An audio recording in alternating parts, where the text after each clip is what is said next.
It's something, unfortunately, we all experience at some point in our lives, whether you're a man, woman, transgendered, straight, or LGBTQ+. Harassment in any form is a part of our lives. This week, we bring you Hollerback, a global, people-powered movement to end harassment in all its forms. Their motto, we all deserve to be who we are, wherever we are. That's Hollerback, next on the PowerPLAY Show. From the studios at Hollerback Productions, this is the PowerPLAY. Welcome to the PowerPLAY Show. I'm your host, Tony McGrath. At one point or another, we have all experienced some form of harassment in our lives, maybe at work or simply walking down the street or at school, perhaps from a loved one, a boss, or a complete stranger. It has happened to all of us, and sadly, harassment doesn't discriminate against race, gender, or ethnicity. We are all part of either the giving or receiving of harassment in all its forms. But there's one organization working to end harassment, believing that we all deserve to be who we are wherever we are. Hollerback is a global, people-powered organization working to build the power of everyday people and create a safe and welcome environment for all. Since Hollerback started in 2005, they have continued to expand on their mission across all spaces, including the workplace, public transportation, protests, and even online. It's a mission that is near and dear to both of my guests today. Jorge Artiega is the Deputy Director of Hollerback. His background in operations and serving marginalized communities has informed his holistic approach to creating processes and systems that cover every aspect of a person's experience. Unique Webster is the Director of External Affairs for the organization, where her vast experience in the nonprofit sector has helped serve the organization's outreach efforts across various platforms. Together, they are here to talk about the important work of Hollerback. Jorge and Unique, welcome to the PowerPLAY Show. Thank you. Thanks for having me. Thank you. Thank you for having us. I'm so excited to talk to you because the work that you all are doing is just so important. And we have a lot to get to. So let me start off with this. How have you both landed in Hollerback? I want to start with you, Unique. How did you get to Hollerback? Well, actually, I am relatively new. I've been at Hollerback since August of this year, and it was just kind of a happy marriage for me. I actually, in previous employment, was dealing with harassment in the workplace, of course, and discrimination. And so when I got the call from Jorge that there was an opportunity at Hollerback, it was kind of a no-brainer. The mission resonates definitely with some of the work that I've done in the past. And then just seeing the great growth of the organization and then the programs and just kind of the mission in of itself, just the work, it was just kind of a no-brainer for me. And so that's how I pretty much landed here. And so far, so good. It's a lot of work that we're doing, some meaningful work, which it always feels good to just wake up and go to work or work with a group of people that are like minds, really working towards a similar mission and goal. And Jorge, how did you find yourself at Hollerback? So it was a journey. It was, right after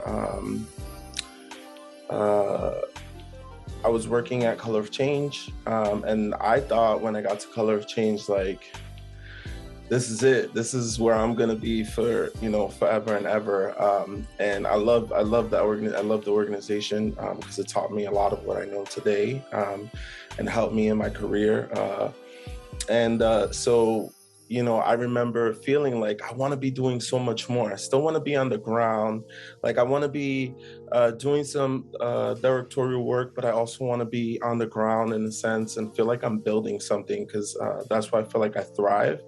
And so I started to look and I saw Hollerback, and I remember looking up the organization and feeling like, this is something I could really get aligned with, only because, I've made it a point for myself once I graduated from college and I did the retail and corporate space thing, that I no longer wanted to do that I wanted to work in spaces that were really values and mission aligned for me. So Hollerback came into my life at a time where I was really just thinking about human experience, right? And not just public spaces, but like you mentioned earlier, just in existing and being. And I felt like the mission was so intersectional that it could touch every person and every part of everyone's life. And I wanted to be a part of that. So I want to jump in right now with your work and everything that you're doing. And I want to start off with this question. I'll start with you, Jorge. How do you define harassment? Harassment is any behavior that is unwelcome, unwanted, makes the person feel uncomfortable, right? And so those are the three markers that we use here at Hollerback. Unwelcome, unwanted, and it makes the person feel uncomfortable. And that can be, on any area of their identity, their experience, how they see the world. And same question to you, Unique. How do you define it for yourself? How do you define harassment? Well, for myself, definitely what Jorge said, unwanted, uncomfortable. I think for me, it is just that simple. It is impact over intention, in a sense, how it makes me feel. And a lot of times people may have the best of intentions, but again, for me personally, in my personal space, invading basically my personal space. And so it really is for me about impact and how uncomfortable anyone can make me feel. It can be a stare, it can be a gesture, it can be an actual touch. So yes, absolutely. I'm in alignment with the three that Jorge had mentioned. And as a woman, and I'm sure you have your share of stories, I know I do, but as I mentioned in my intro, this isn't just a woman's issue. Mm-hmm. No, it's not. It's not. I think that's what I like about Hollerback, is that it's not gender specific. It's not race specific. It is, everyone has endured, everyone has experienced harassment in some form or fashion. When we think of even online harassment and being in spaces that you may think are safe on your social media pages or in areas which you can quote unquote control, and then there's trolling, there is doxing. I've experienced quite a bit of online harassment just being a woman of color and speaking out about certain controversial topics such as racism, white supremacy. And so having to deal with that was something I really dealt with after leaving my last position. And so it doesn't have a face, it doesn't have a name, it doesn't have an age.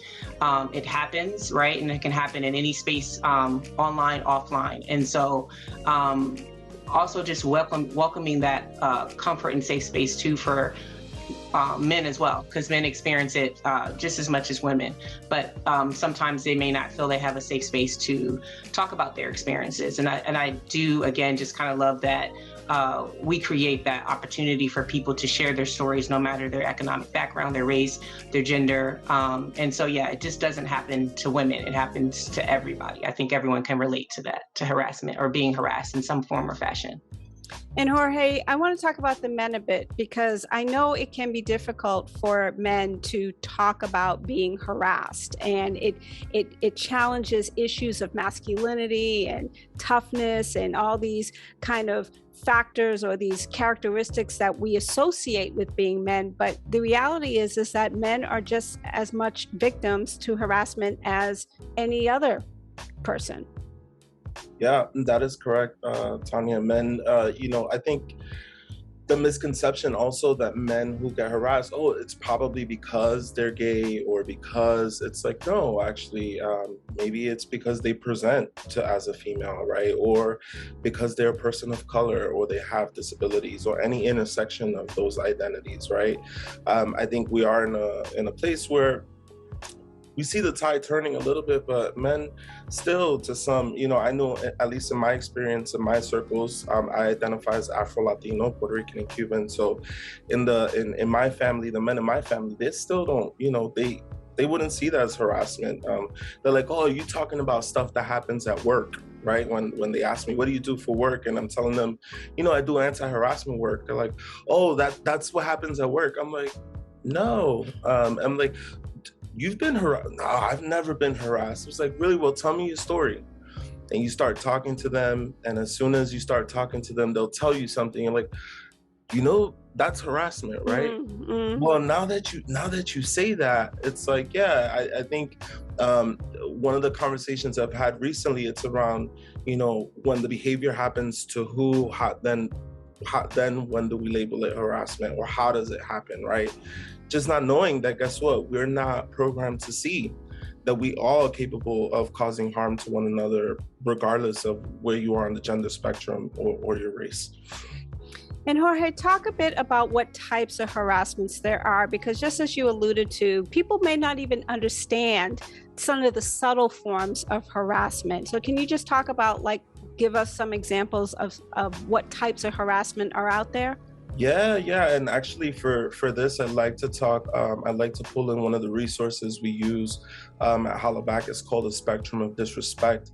And essentially what it allows us to do is look at harm on this spectrum, right? It's all bad. That's the first thing we want to acknowledge. But you kind of look at it where there's 3 columns of behaviors, right? I want you to visualize this with me.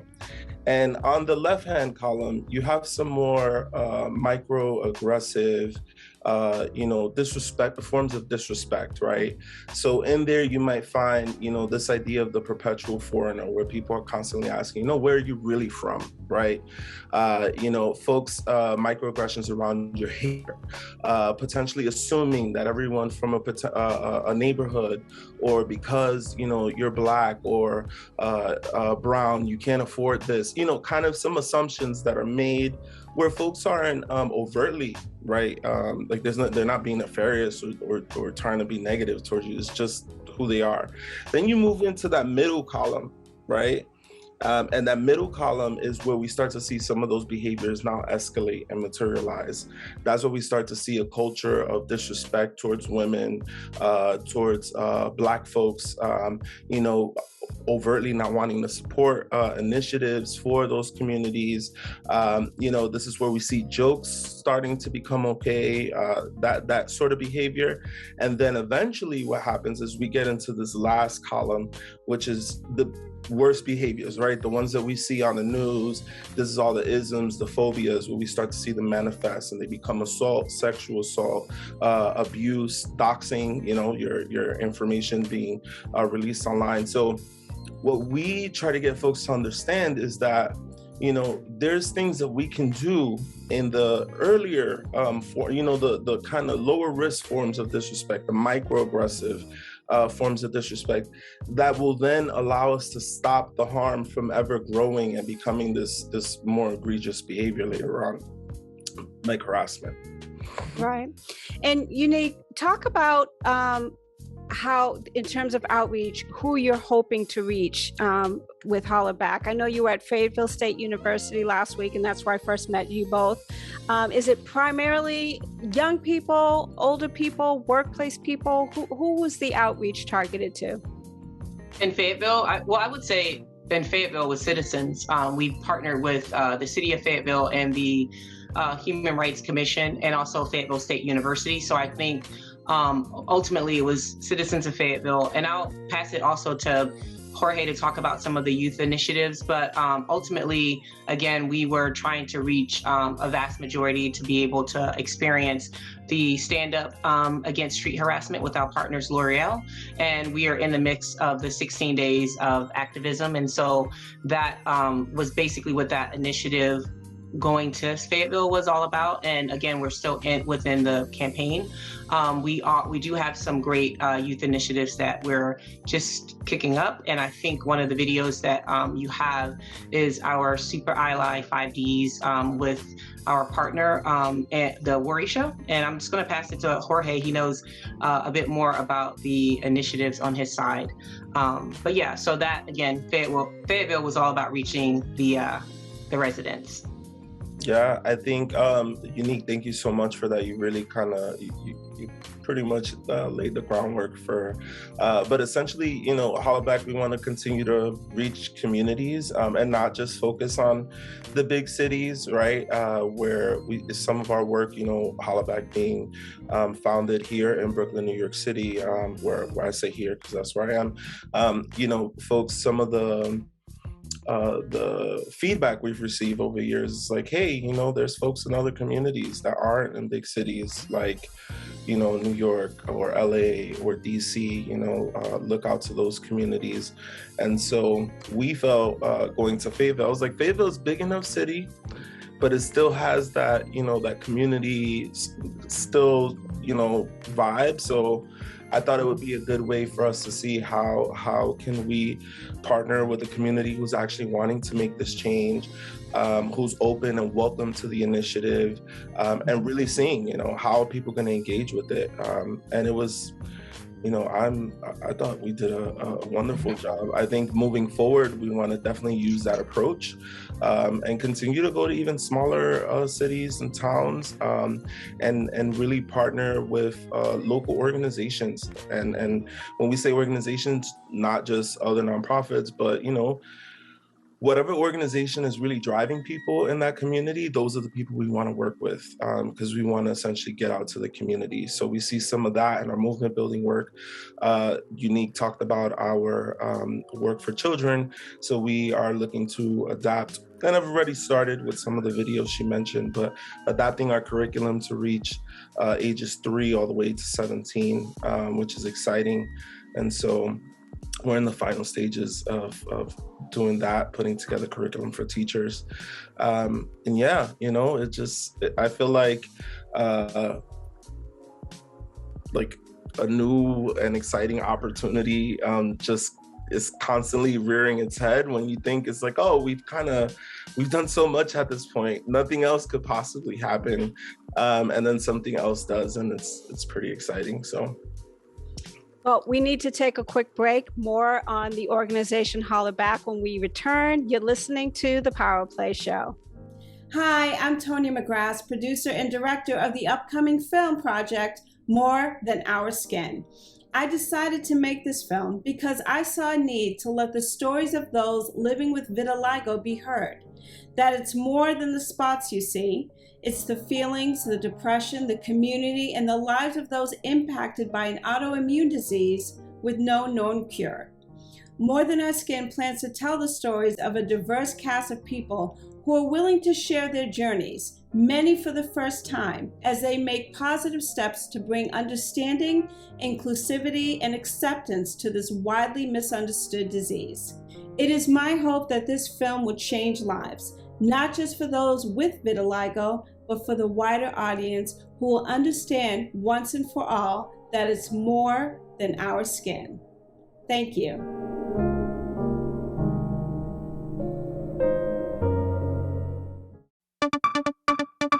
If you want to stand up to bullying, use the 5 Ds. Distract. Do you want to play with me? Delegate. Ask a grown-up for help. The second D is delegate. Ask a grown-up for help. A teacher, a parent, a coach. Ask a trusted grown-up for help. Delegate. Ask a grown-up for help. Hey, Jason. Could you get a teacher to come help us? Quickly, please. Coach T, could you help us out? If you want to stand up to bullying, use the 5 Ds. Welcome back to the PowerPLAY Show with my guests, Jorge Artiega and Unique Webster. We just saw a clip, Bystander Intervention for Kids, be a super ally with the 5 Ds. And the one we just watched is Delegate. So I'm just going to, let me start with Unique. Talk about this campaign, and then I'll have Jorge talk about the 5 Ds. Sure. So Hollerback, we joined forces with AAJC, which is the Asian American Advancing Justice, and also The Worry Show, which is an online educational video series, Korean American video series for children. And so this campaign was a part of a 5-part animation series. And you can actually check out all 5 of them on our YouTube channel, youtube.com/ihollerback. And basically we launched this to support, we received support from experts in language, culture, and early childhood education. And the Child Psychology, we basically produced this to gear towards kids that were 3 to 10 years old. And it is to address bullying in public spaces. So when children see bullying in public spaces, we were using our 5D methodology to help kids identify bullying and help kids identify harassment. And I believe the one that you saw was Delegate, which is part of the 5Ds methodology that Hollerback uses. And I don't know, Jorge, if you wanted to talk to the Hollerback and kind of the history of how we got to the 5Ds. Yeah. So we saw Delegate, and Delegate, I think for the children, it's like ask a grown-up for help, which is really an iteration on, we're teaching it to adults is, ask someone for help, essentially. You don't have to do it yourself. If you don't feel comfortable, you can get someone else who doesn't know about the 5Ds. You can tell them, hey, I don't feel comfortable getting in right now. Can you find someone else to do something and help me? And I'm going to go find help for us, Hollerback's been using the 5Ds for, I'd say 2016 or 17, we officially adopted the full 5Ds.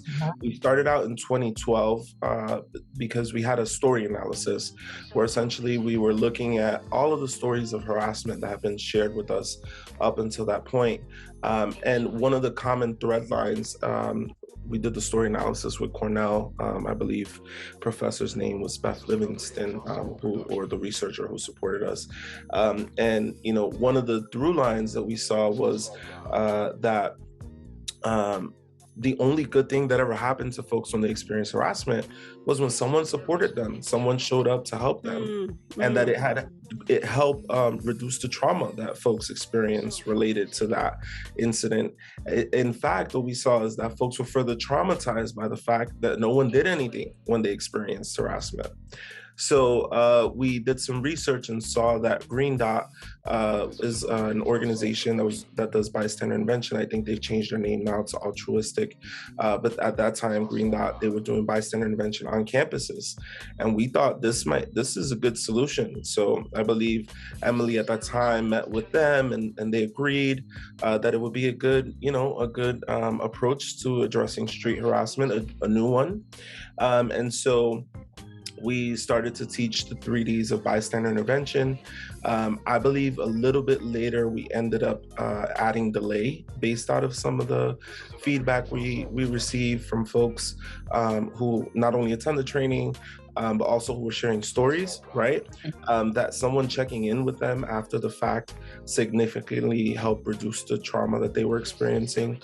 And then in 2017, Hollerback partnered with an organization called Witness. And Witness really supports folks on how they can use their phones and other means of documenting harassment or ways to protect their rights. So that's when we ended up adding Document. It was also a way of paying homage to how we started. We did start off as a street harassment blog where we would invite folks to take pictures and write their story. So that's how we ended up with Hollerback's 5 Ds of bystander. And mention the 5 Ds. What are the 5 Ds? So distract is use a distraction to de-escalate the situation. Delegate, so find someone else to help you. Document, create documentation of the situation, and then give it to the person experiencing the harassment so they can choose what to do with it. Delay, check in with the person afterward, and then directly intervene, create a boundary, and then take care of the person who's experiencing the harassment. That's awesome. And we will have all this information on our website. The work that you all do also focuses on those participating in protests like the Black Lives Matter movement. And it's not something you would think of when you think of harassment. You wouldn't think of it happening at a protest, but talk about why this is an issue and what you're hearing about things that are happening at some of these larger protests. Yeah, actually, using bystander intervention and conflict de-escalation in protest spaces, we've actually been doing that, I'd say, longer than we were doing workplace work. And it's really about, when folks are in those spaces, tensions are already high, folks are, they're passionate about what it is that they're, standing there for. And sometimes what we see is that there is counter protesting that occurs. We also see, sometimes if law enforcement gets involved, that things can quickly escalate and create unsafe environments for folks. So some of the things we walk, folks who attend our trainings on this work, what we walk them through is kind of, how do you engage in those situations? How do you help de-escalate? If you see, for example, a counter-protester or a group of counter-protesters, that may be a little more emboldened, right? What are some strategies you can use if you see like there's a group in your crew that if they happen to cross paths, things may not go as well. What are some strategies you can use? Also talking about, if you see other folks needing help, and help across the board, because I think we do address to a certain extent, when is it appropriate for you to get law enforcement involved, right? Because it's a protest. You really don't want the law enforcement getting involved. They're already itching for a way to get involved, to break it up. So we think about what are some ways that we can take care of each other where we don't have to get them involved, but then at what point is it okay? Because one of the things we're starting to see also is that a lot of folks are new to protest spaces. Right, at least in the last year, some of the outreach that we've gotten, because you talked a bit about what is the demographic we're reaching.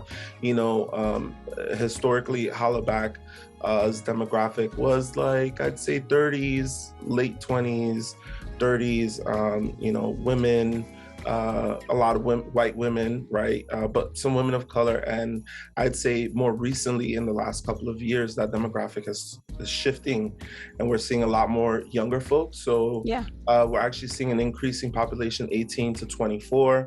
Our main base is like 25 to 34. And we have way more folks of color following us as well. So, as we see that shift happening, you also start to see the ways in which people are experiencing harassment in different spaces, such as protest spaces, also starting to shift a bit, right? Depending on what the issue that they're showing up for. So what we did see is we got more folks, some more outreach when folks were involved in the BLM protest.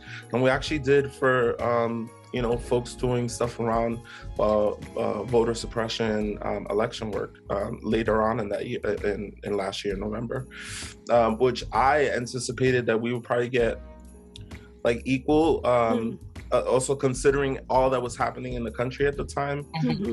But I think because it was probably colder months, things were still uncertain with COVID, we probably didn't get as many as many reports that we would have gotten if it was happening in the spring. Also because here at Hollerback and most organizations, what we see is that when folks are most organizations that do, anti-violence work, what you see is that you kind of get a surge that happens, specifically when you're looking at public spaces.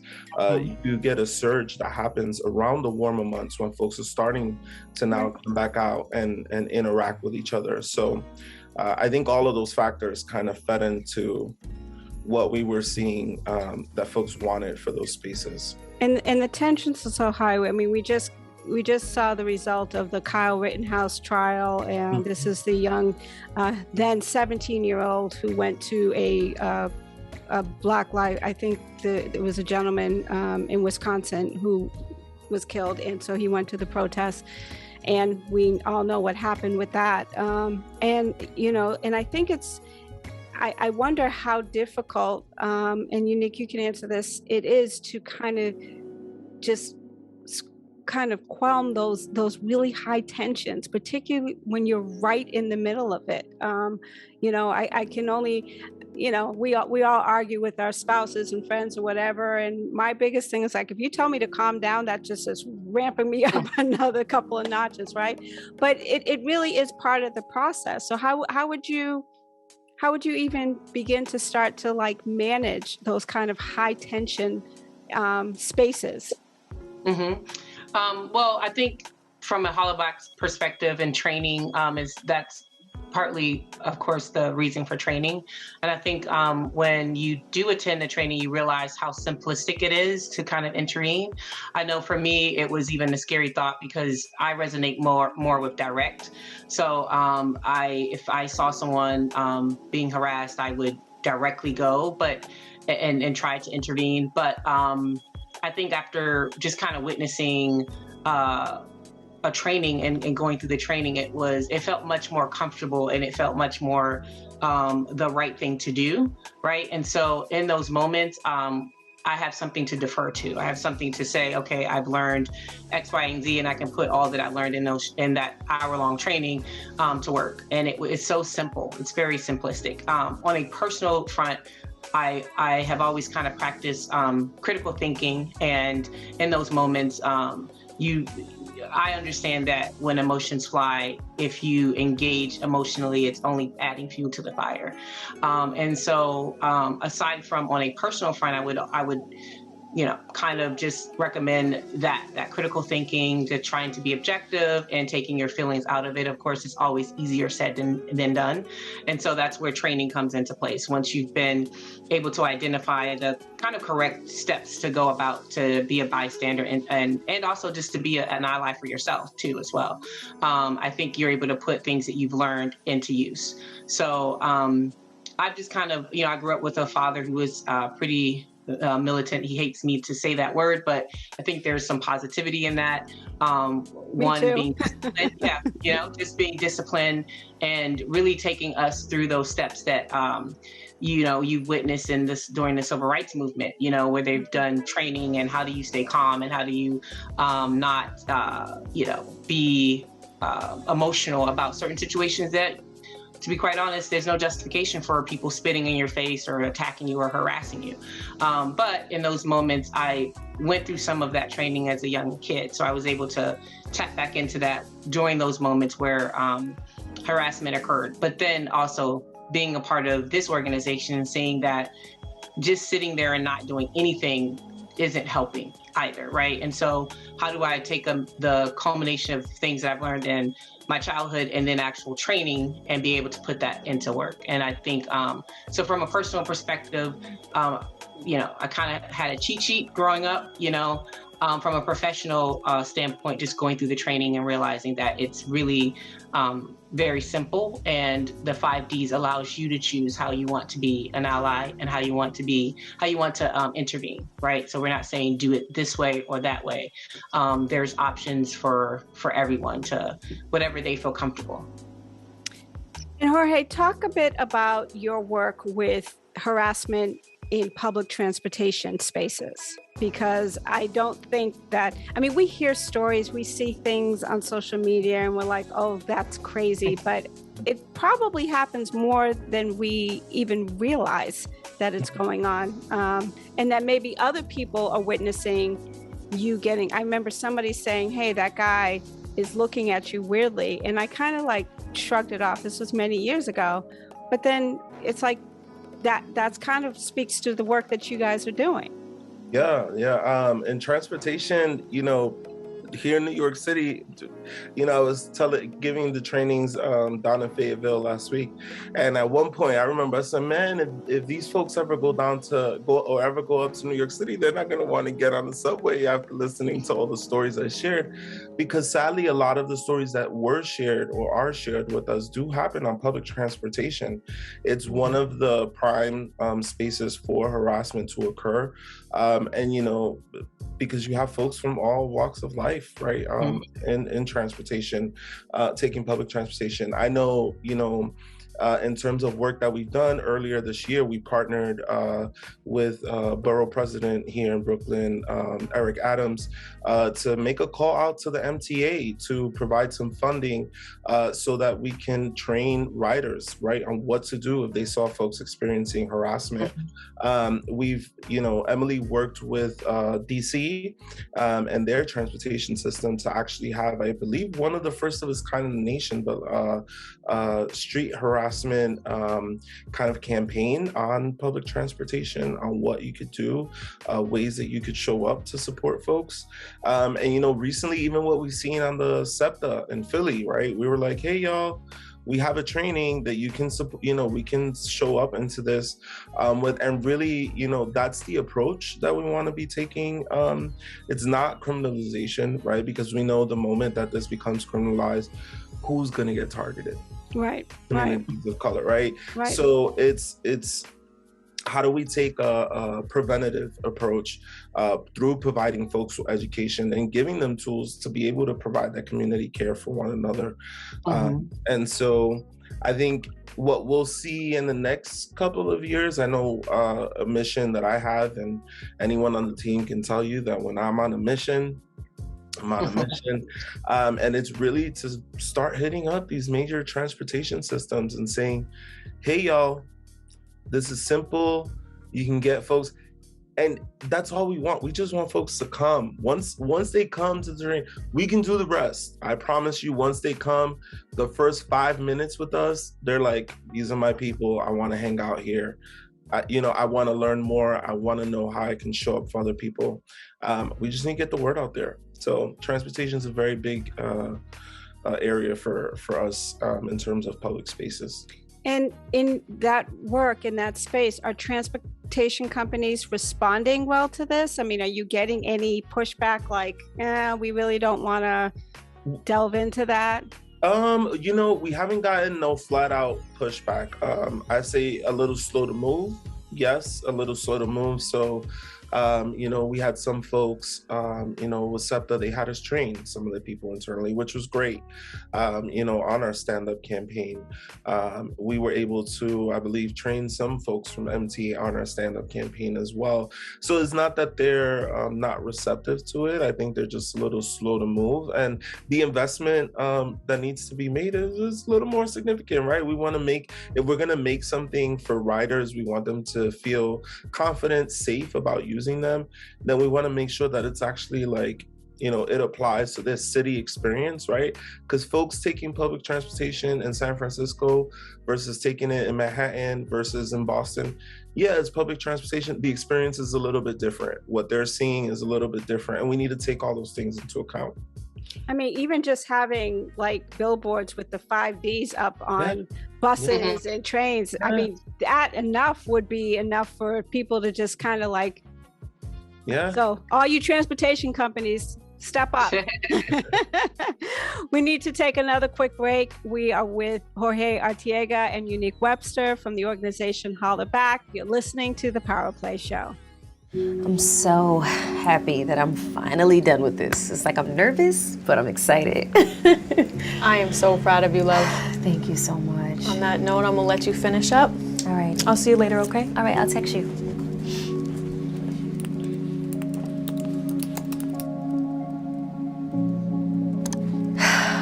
Finally. Remember the disinformation post I was telling you about? I finally dropped it.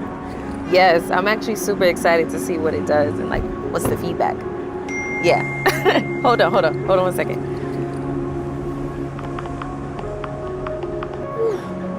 What, babe? Let me call you back. Okay.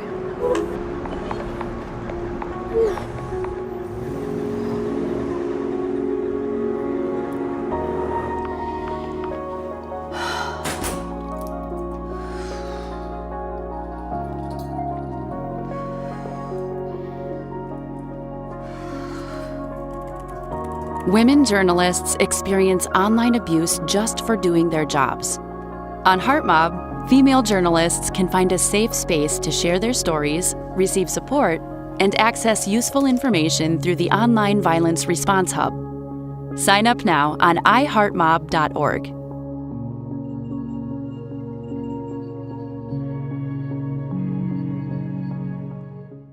Welcome back to the PowerPLAY Show. We just watched a PSA designed to raise awareness of the threats that many women journalists face on a daily basis and how they can now get support on HeartMob from partner Craig Newark Philanthropies. Talk about this exciting partnership. Yeah, so actually we partnered with the International Women's Media Foundation to go ahead and relaunch HeartMob, which is our online harassment platform. And that was actually funded, like you mentioned, through Craig Newmark Philanthropies. And essentially what that is allowing us to do is kind of upgrade the platform to make it more user-friendly. I think where we got it up to this point was we did work with women journalists around the globe. We had some focus groups where we got them to actually use the tool and see what was missing from the current iteration that could be better support. And I think we've gotten into a really good place compared to where it was previously in terms of the usability of it, right?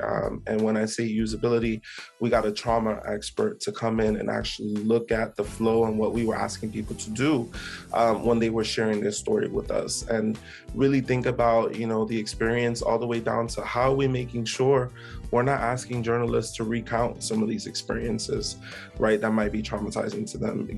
Making sure how are they pulling in other folks from the site, Heart Mobbers, because you can sign up to be a Heart Mobber, where essentially you get vetted, and then when folks experience harassment, you can offer them support, send them encouraging messages and stuff like that. But really, how could they utilize this tool in a way that felt like, someone was kind of giving you a hug and telling you, like, I got your back, it's gonna be okay, we're gonna get through this together, and so I think the work there has been great. Aside from being able to tell your story, there's also a ton of resources on how to navigate your digital experience. You need to shore up your digital security, and also across all platforms, right? Because I think what folks, while we see some folks are either jaded or super excited by this new virtual world we're living in, right? That either way you put it, folks are not always aware, right? And no matter how excited they are, how jaded, they're not aware of all the ways in which you could potentially experience harassment online and all the platforms that are being used for it now. So, I kind of joke around with not joke, but tell my team, like, with all the new things and all the new innovations comes new headaches and new problems for us to have to navigate. Yeah. And so, you can even find a resource in there around Zoom bombing. Who thought that, right? Yes. Like, that's like who thought that was a thing? We've heard people get in trouble for Zoom bombing. Yes. Yeah. So, yeah. And I wanted to, unique. Yep. I was just going to say, I wanted to mention that with the relaunch, it was also with the Coalition Against Online Violence. It's the Online Violence Resource Hub. So on HeartMob, you, as a complementary tools to support the women and gender expansion journalists who are targeted online. There are, as Jorge mentioned, a plethora of complementary tools to support. And I just wanted to mention that it was a partnership too, as well, with the Coalition Against Online Violence. It's their response hub. I have to say, I spent 25 years in television, and I was harassed more during those 25 years than any other place in my life. So it is real. So I will definitely get on there and support and do what I can, because, and it's unfortunate because young women are coming into this industry really wanting to make a difference. And and we hear things like in Hollywood about the casting couch that happens in television. We hear things about, big journalists, big name journalists, a lot of them have lost their jobs. I mean, just Chris Cuomo just got fired over the weekend because of some sexual harassment. So it is so prevalent in the television and media community. So I just commend that is some of the work that you guys are doing. In terms of the online harassment, you touched a little bit about it at the top of the show.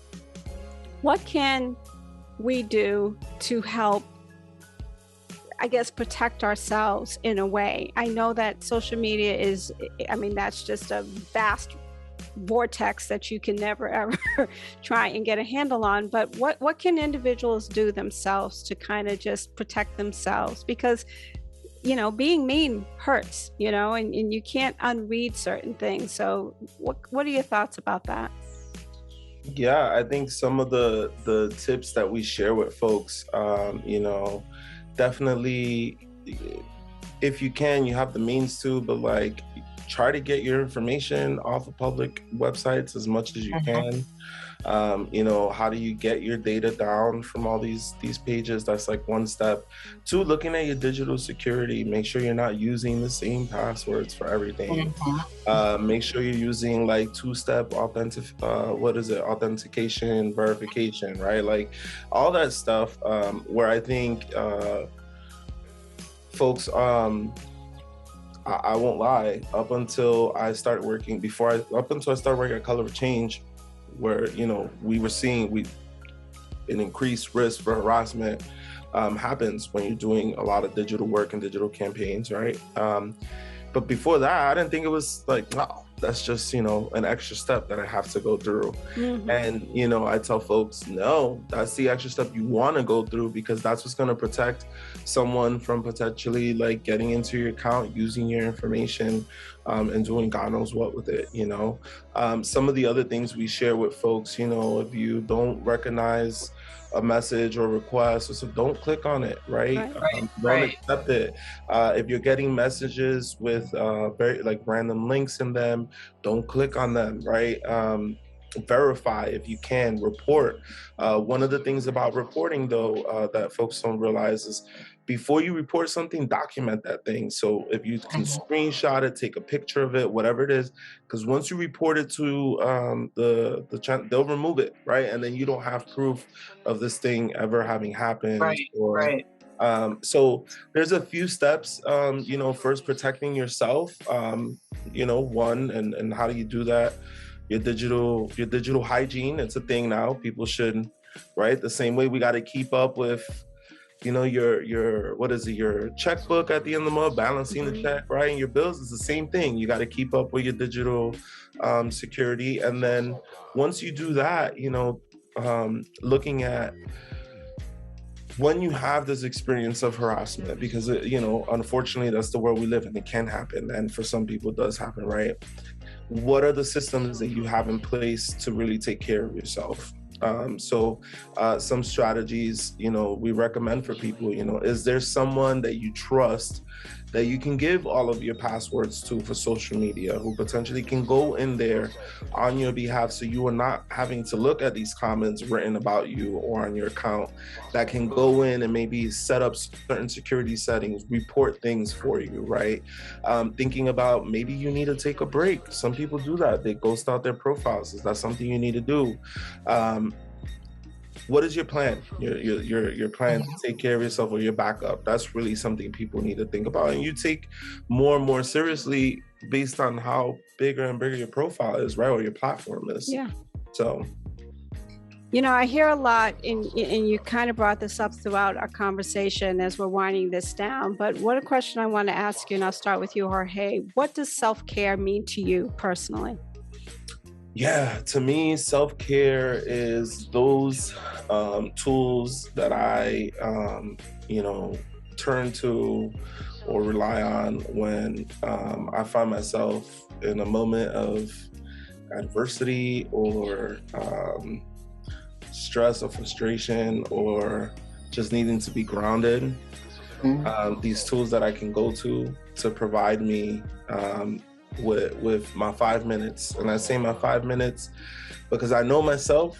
For everyone, this is different. For me, I really just need about 5 minutes most of the time to just ground, center, and then I can come back to whatever it is. So, my self-care looks like a call to my mama, because I'm a mama's boy. It looks like my Headspace app, 7-minute grounding meditation that it has. It looks like, I have a whole bunch of random unfinished documents of thoughts that, like, if I'm feeling something, I'm like, just write it down, all these letters that never got sent. And then, some salsa dancing and some cooking. That's my self-care list right there. I love it. Unique, what does self-care mean for you? I would say for me, it's a combination of things, definitely mental, I would say mental, emotional, and physical health, and making sure that I'm putting self first. And I think a lot of times people feel like sometimes that could be selfish, especially moms. I think you can't be your full self if you're not 100% healthy, positive. So self-care for me looks like just really, sometimes it's taking a moment. As Jorge said, sometimes you only need a second or so just to kind of gather your thoughts. Other times it may for me be reading. It may look like a massage. It may look like just hanging out with really positive people that are motivating and inspirational. It may just look like just sitting and watching one of my favorite movies and just kind of cutting off all communication to the world, right? And so it's very important. And as Jorge mentioned, the importance and it being really vital. I think people don't understand that part of it. Just like mental health, I think that is part of a healthy mental health is part of self-care as well. So to deny it, it would be, to me, detrimental. So I can't be my full self. I can't show up my full positive self if I don't take care of myself and if I don't put myself first. So I think it's essential. And I've learned through the years to make sure that I put that at the helm of everything, because I can't be myself. I can't show up and do a great job if I'm not 100% healthy emotionally, mentally, and physically. In the last about minute and a half, I want you guys to tell our audience how they can get involved with Hollerback, how they can get involved in some of these trainings, where they can find information. I'll start with you, Unique. Sure. So we definitely have a website, and we have a great digital footprint and social media platform. So number one, hollaback.org. You can click on Get Trained as soon as you visit the website, or you can go directly to the URL, which is hollaback.org/get trained. We're on social media. We're on Facebook, Hollerback, Instagram, Hologram, and I believe we're also up on Twitter and our TikTok, which is all Hollerback.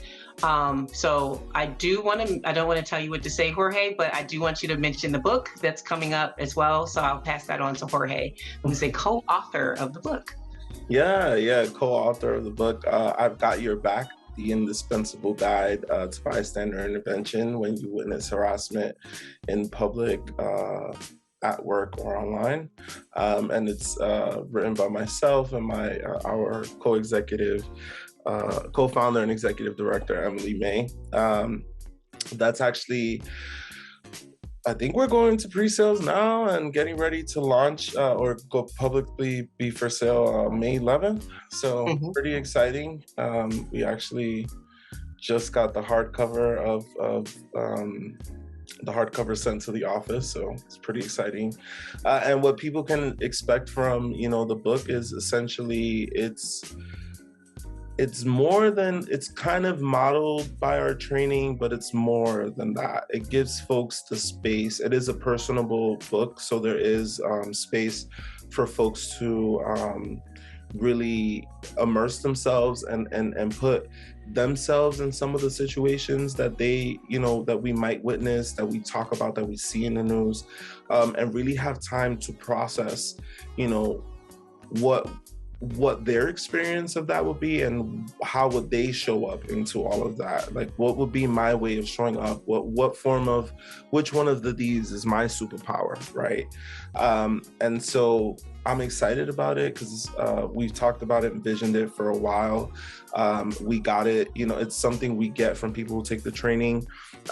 We've trained at this point over 500,000 people, and everyone's like, we want more, we want to go deeper, we want to process deeper. So the book will hopefully give folks that more.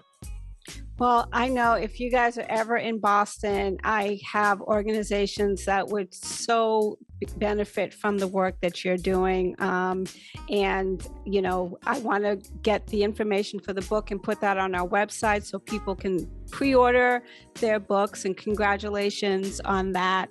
Jorge Artiega, Unique, Webster, thank you so much for being guests on the show today and for the incredibly important work you are both doing.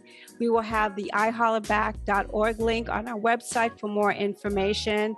And there, I went through the website. There's so much great information there, but just thank you both for all that you're doing, the work that you're doing.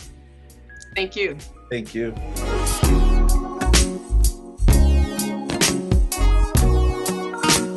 Remember, you can listen to past episodes of the PowerPLAY Show wherever you subscribe to podcasts, including iTunes, iHeartRadio, and now Amazon Music. You can also watch us on YouTube. Simply search the Hull Bay Productions Media channel and be sure to subscribe so you never miss an episode. And we air each Saturday at 5 p.m. on BroncoIRadio.com.